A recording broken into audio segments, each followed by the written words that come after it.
At umaga pa nga kami umalis ni Baby Avatar sa bahay para bumili ng aming breakfast. So, Wow! dito kami ngayon sa tindahan, guys, para bumili ng noodles at itlog.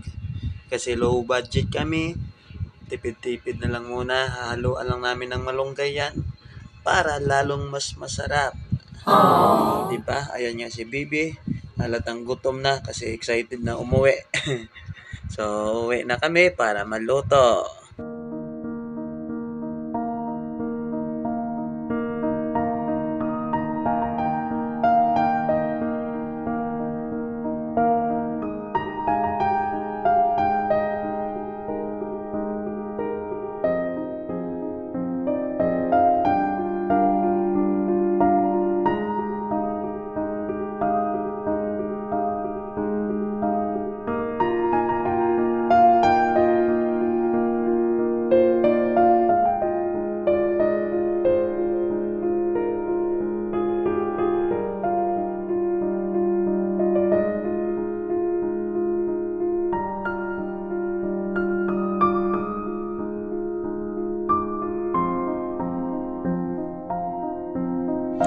Breakfast tayo mga idol!